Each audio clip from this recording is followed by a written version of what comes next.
नमस्कार, आप वेब समाचार 24x7 से जुड़े हैं मृत्युंजय तिवारी जी आरजेडी के। सर, ये लॉकडाउन की अवधि आज सीएम से मीटिंग हो रही थी नरेंद्र मोदी की, उस पर सारे राज्यों ने लगभग राज्यों ने इस लॉकडाउन को बढ़ाने की मांग की है। इस पर आरजेडी की क्या विचारधारा है?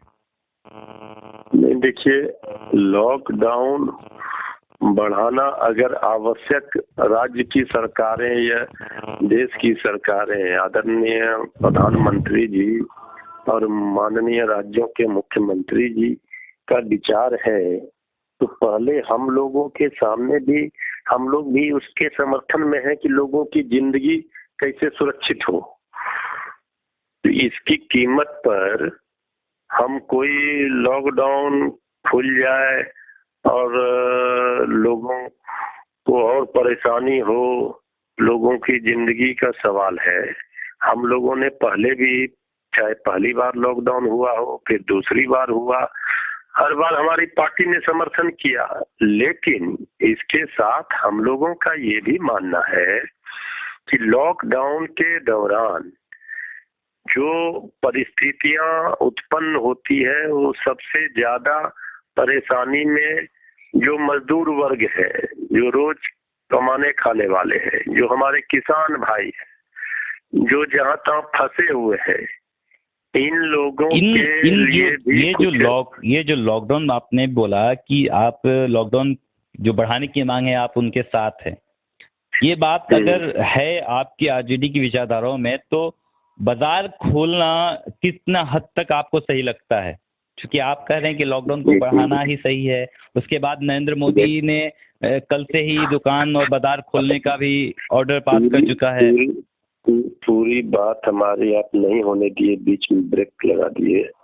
हम यही बात कह रहे थे, हम लॉकडाउन के विरोधी नहीं है, लेकिन लॉकडाउन के समय, ये लॉकडाउन करने के पहले एक रोड मैप तो सरकार को रखना ही चाहिए सामने।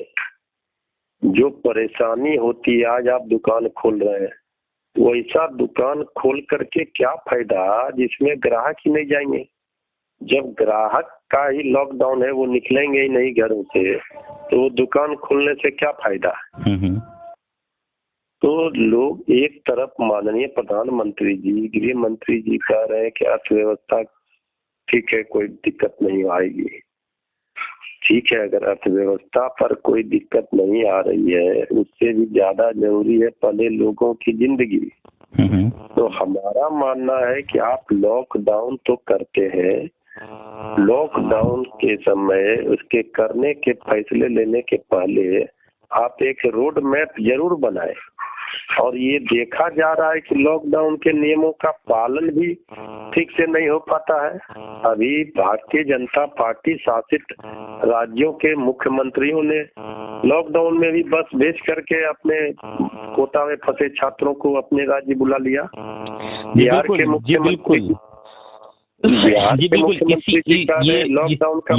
ये भी एक गंभीर सवाल है कि खासकर अपने बाल बच्चों को मंत्री जी बुला लेते हैं, लेकिन बिहार के जितने छात्र फंसे हैं कोटा में, उनको वापस लाने की कोई विचारधारा है, कोई रोड मैप तैयार नहीं हो पा रही है। जो मजदूर फंसे हुए हैं, उनको लाने की कोई विचारधारा तैयार नहीं हो पा रही है। ऐसा क्यों हो रहा है? यही तो हम कह रहे हैं कि सरकार के निर्णयों में असमानता क्यों है। पक्षपात पूर्ण रवैया, दोहरा मापदंड सरकार क्यों अपनाती है। आप खास लोगों को, वीआईपी रसूखदार परिवार के बच्चों को लाने की अनुमति देते हैं, उन्हें पास जारी करते हैं, लेकिन जब वही साधारण परिवार, आम लोगों के परिवार गुहार लगाते हैं सरकार से, वो छात्र गुहार लगाते हैं जो गरीब परिवार से है, साधारण परिवार के बच्चे हैं, कि हमें भी बिहार बुला लीजिए, आने की व्यवस्था कीजिए, तो सरकार उनको भगवान के भरोसे छोड़ दे रही है। लॉकडाउन के नियमों का पाठ पढ़ाती है। लॉकडाउन के नियमों में असमानता नहीं ना होगी। अगर यूपी सरकार के लिए लॉकडाउन का नियम वही है जो बिहार के लिए है, आज आप देखिए योगी आदित्यनाथ जी, शिवराज सिंह चौहान जी, असम की सरकार, गुजरात की सरकार, ये सभी भाजपा शासित राज्यों की सरकारों ने अपने अपने बच्चे को बस बेच करके वापस अपने राज्य बुला लिया।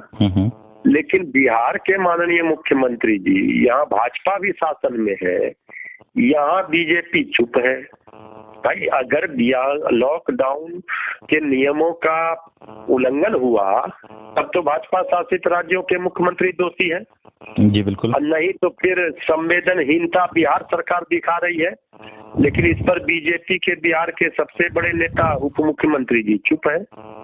आदरणीय सुशील कुमार मोदी जी अभी बयान ही नहीं दे रहे हैं कि कौन सही है, या तो दूसरे राज्यों के सरकारें जो भाजपा शासित राज्य है। आपके कथनानुसार आप ये कह रहे हैं कि दोहरी सरकार के वजह से भी ज्यादा दिक्कत आ रही है यहाँ के मजदूरों को और छात्रों को। एकदम सरकार की जो ये दोषपूर्ण रवैया है, ये दोहरा मापदंड जो सरकार का है, दो नीति तो खुद सरकार कर रही है ना। आप प्रवासी मजदूरों को छोड़ दिए हैं, जो छात्र हमारे फंसे हुए हैं उसको छोड़ दिए हैं, लेकिन बाकी वीआईपी लोगों के बच्चे सांसद खुद आ रहे हैं, जेडीयू के, भाजपा के कई सांसद आ गए दिल्ली से। तो नियम लॉकडाउन का सबको एक समान होना चाहिए, सबको पालन करना चाहिए। और ये जहाँ तक हमारी नजर जा रही है, ये अभी तक नजर नहीं आई है कि एक समान हुई हो लॉकडाउन की व्यवस्था, क्योंकि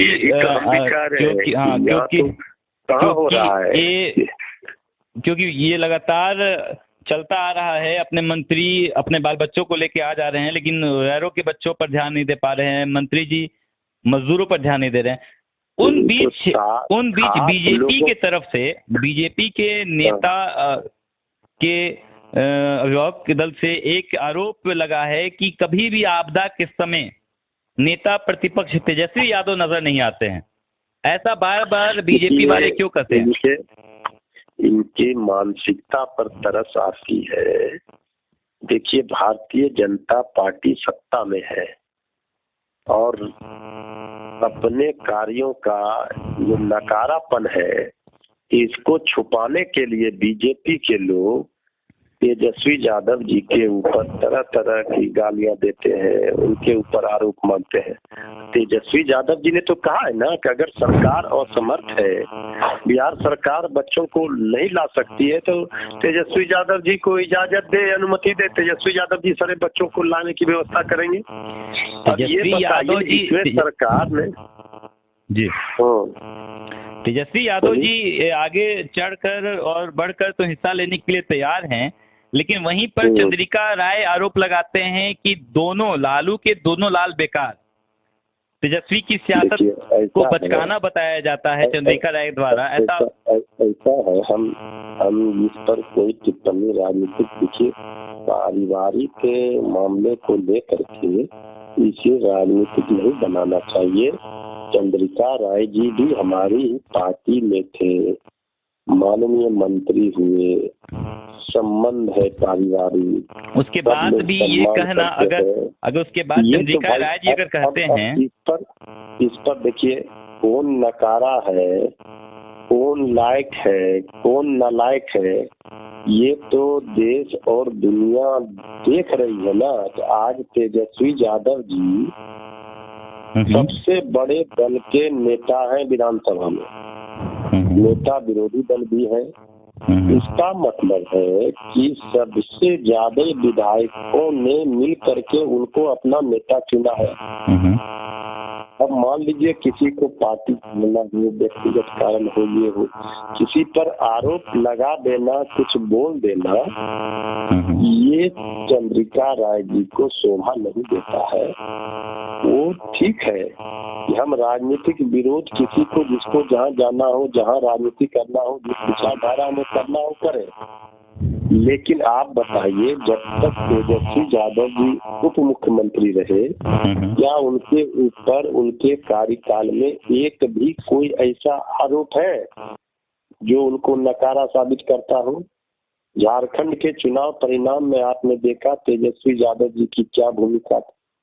तेजस्वी यादव जी ने बिहार में CA, NRC, NPR ये लागू नहीं होगा। इसके लिए सर्वसम्मत प्रस्ताव पारित विधानसभा में कराया। सबसे बड़ा रोल भूमिका किसकी थी? तेजस्वी यादव जी की थी। ये मुख्यमंत्री जी से मिल करके उन्होंने बात करके इस गंभीर मामले पर प्रस्ताव लाया गया। एक तरफ मुख्यमंत्री सुशासन बाबू के नाम से आते हैं और उन्हें बार बार अपने आप को वो अपने को दिखाते हैं कि किस तरीके से राज्य में सब कुछ एक समान है, जनता का कितना सम्मान है, अधिकारी पदाधिकारी की बात हमेशा उच्च स्तरीय व्यवस्था में करते हैं। उसके बाद भी अररिया के कृषि पदाधिकारी मनोज कुमार जब एक चौकीदार को उठक बैठक करवाते हैं, उसके बाद वहां के एएसआई सस्पेंड हो जाते हैं और मनोज कुमार का प्रमोशन हो जाता है, पटना में ट्रांसफर हो जाता है। ऐसा क्यों होता है?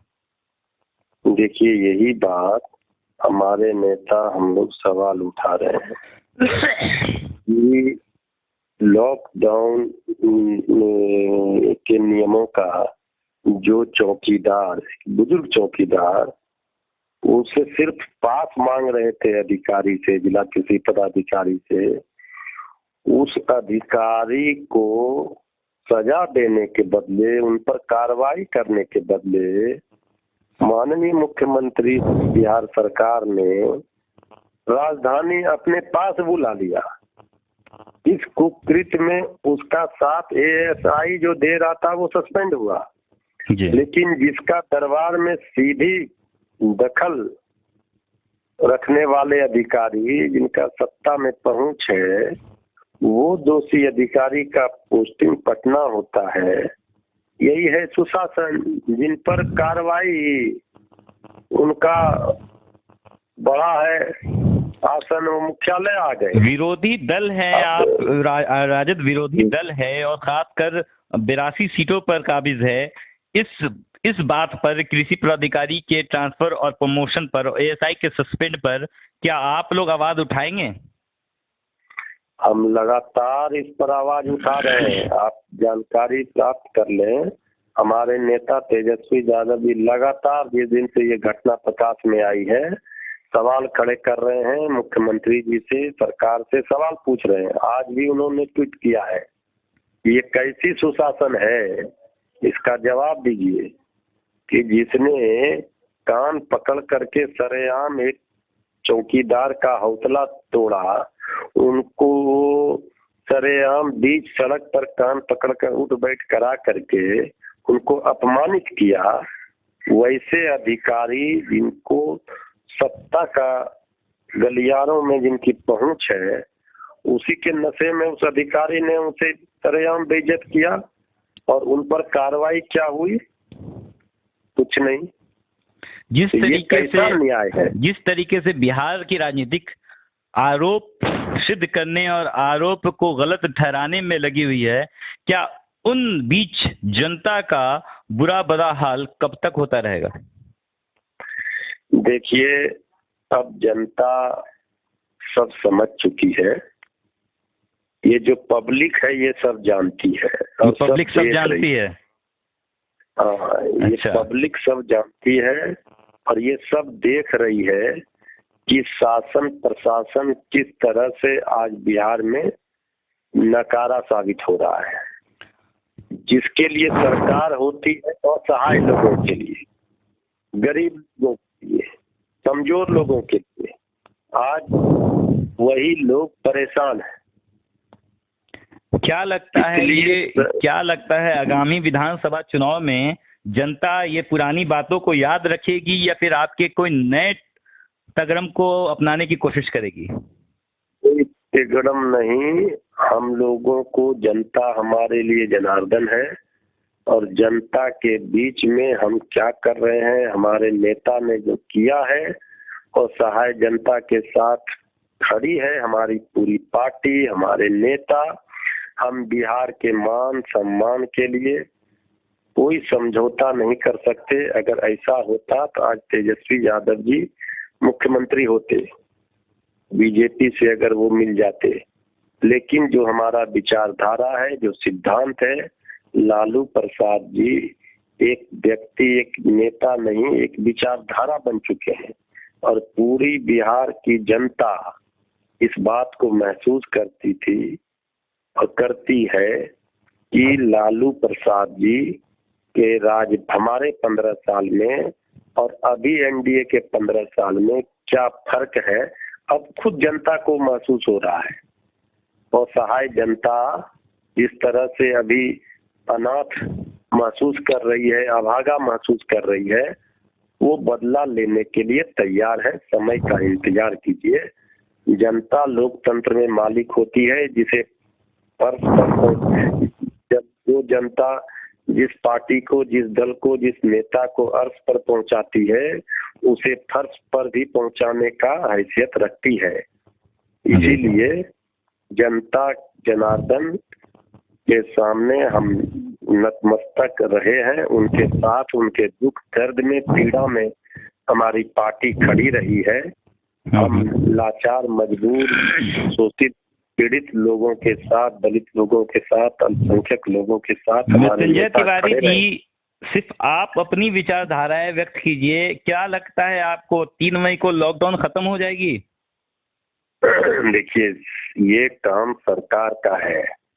सरकार जैसा भी, जो सरकार को फीडबैक आज मिला होगा राज्यों के माननीय मुख्यमंत्रियों, जिस समय ये लॉकडाउन की अवधि बढ़ी थी, उस समय बिहार में शायद 100 से भी नीचे आंकड़ा था, और अभी 325 या यूं कहिए कि शायद 300 सटने वाला है। देखिए, जांच ही, बिहार सरकार जांच ही नहीं करा पा रही है ना। इनके पास उपकरण ही नहीं है, पीपीई किट नहीं है, वेंटिलेटर नहीं है। ये सरकार केंद्र से मांग कर रही है, केंद्र दे नहीं रहा है। तो ये तो परिस्थितियां, सरकार जो है जिस तरह से कोरोना कहर बरपा रही है बिहार में, क्या डिप्टी सीएम सुशील कुमार मोदी जी को भी एहसास नहीं हो रहा है कि क्या एहसास होगा? जो सत्ता के नशे में चूर लोग को ये क्या आम लोगों से क्या मतलब है? आज बिहार की जनता, पटना राजधानी में नाले के पानी में पिछली बार जनता डूब गई, और माननीय उप मुख्यमंत्री जी को खुद अपने घर में हाफ पैंट पहन करके निकलना पड़ा पानी से। एनडीआरएफ की टीम ने रेस्क्यू किया। तो अब आप सोच लीजिए क्या हालात हैं। तो जो सरकार के पास इतना संसाधनों का अभाव है, स्वास्थ्य महकमा पूरी तरह से, अभी जो स्थितियां बन रही हैं, इसमें चारों ओर आप देख लीजिए, ना तो पर्याप्त संसाधन है सरकार के पास, ना सरकार के पास जांच करने की, ज्यादा से ज्यादा जांच हो, ये भी बिहार में संभव नहीं हो पा रहा है। ऐसी परिस्थिति में लॉकडाउन तो हमें लगता है कि सरकार बढ़ाएगी इनके पास, क्योंकि इन्होंने तो पूरा तैयारी, एक रोड मैप बनाया नहीं, विजन के साथ तो तैयारी किया नहीं है। तो लॉकडाउन बढ़ाने के अलावा तो कोई दूसरा रास्ता हमें दिखता नहीं है, और सरकार वही करेगी। लेकिन लोगों को जो परेशानी होता है इस लॉकडाउन में, इसका ख्याल सरकार नहीं रखती है। इसका भी ख्याल सरकार को रखना चाहिए। सिर्फ खाना पूर्ति करके कि हम 1000 रुपया दे रहे हैं, 500 रुपया दे रहे हैं, हम राशन पहुंचा रहे हैं, जो राशन दिया जा रहा है जी, कुछ लोगों तक पहुंच रहा है, वो खाने लायक चावल नहीं है, तो कम दिया जा रहा है। और प्रवासी मजदूर जो बाहर फंसे हुए हैं, सरकार कह रही है वहां तक हम खाना पहुंचा रहे हैं, रात कैंप लगा, कहीं कुछ नहीं धरातल पर है। ये सारी परिस्थितियां हैं। हम नहीं चाहते हैं आपदा की घड़ी में, इस कोरोना के संकट काल में राजनीति करें, लेकिन हम सरकार के साथ खड़े हैं। लेकिन एक जिम्मेवार विपक्ष होने के नाते ये हमारा धर्म बनता है कि हम जनता की आवाज बने। हमारे नेता तेजस्वी यादव जी लगातार लोगों को मदद पहुंचा रहे हैं और जनता की आवाज बने हुए हैं। बहुत बहुत धन्यवाद मृत्युंजय जी, समाचार 24/7 से बात करने के लिए।